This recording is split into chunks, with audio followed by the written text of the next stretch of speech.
Welcome back to this module on exploiting TLP to improve the throughput of a single core. The purpose of this lesson is to review software multithreading and to give an introduction to hardware multithreading.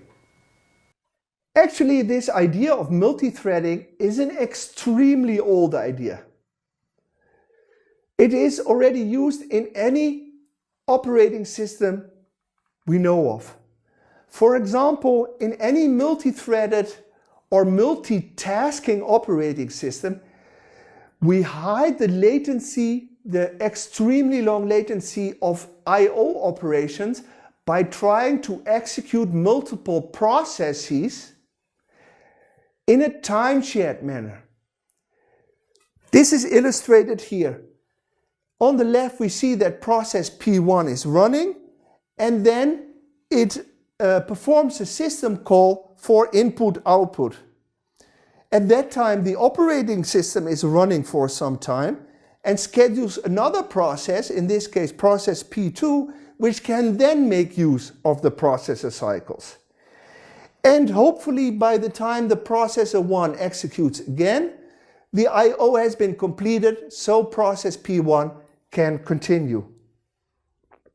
That means that in the operating system, every time the processor does an I/O, the process or processor does an I/O operation, the process, which is the currently running program, is preempted and removed from the list of processes that are ready to execute, from the ready list.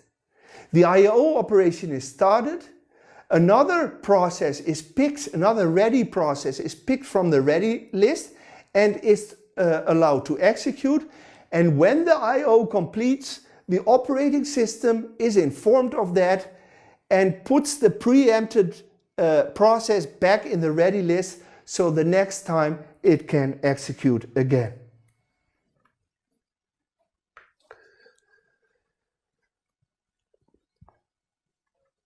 The problem with doing this in software in the operating system is that we need a context switch, and this takes an extremely long time because we need to save the entire state of the process, and this includes the current value of the program counter, the current register values, etc., etc., and store this entire process state somewhere in memory in a data structure typically called the process control block.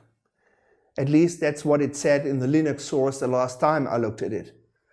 And we need to restore the process state of a different ready process and start its execution. That means we need to flush the pipeline, we need to fill the pipeline again, and also the caches will not be warmed up, and this all attributes to the long cost and the high cost of a context switch.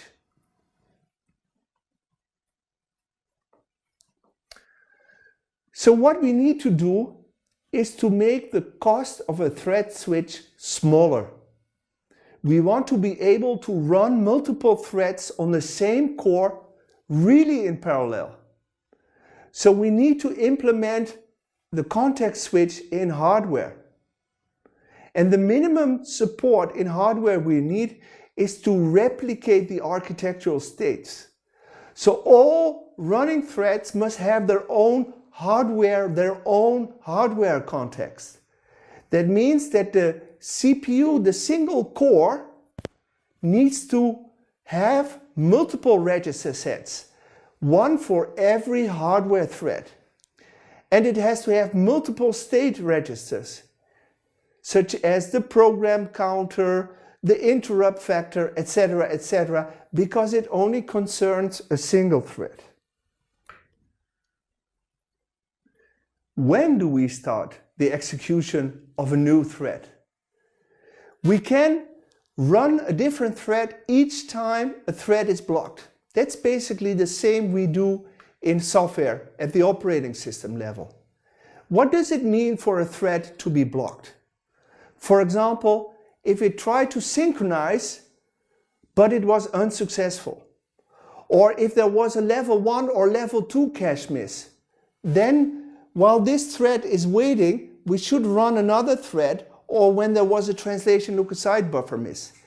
Even while waiting for operands to hide the latency of, for example, floating point operation, we might decide to run another thread so that the latency is hidden. Roughly speaking, there are three types of hardware multithreading. The first one is called coarse-grain multithreading, also called block interleaving.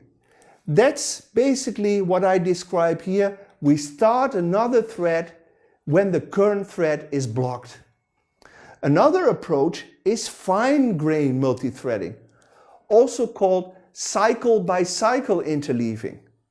That means that every cycle we fetch an instruction from a different thread. And finally, the most advanced multithreading approach is simultaneous multithreading, called hyperthreading by Intel. Then we try to issue instructions from different threads at the same time to different functional units, like we do already in a superscalar core. Simultaneous multithreading matches very well with a superscalar core. I will discuss in the lessons to come each of the three different hardware multithreading approaches in turn. This completes this lesson. Thanks for watching. In the next lesson we will look at block multithreading, also called coarse-grain multithreading, which is a form of core multithreading which starts executing a new thread when the current thread is stalled. Stay tuned.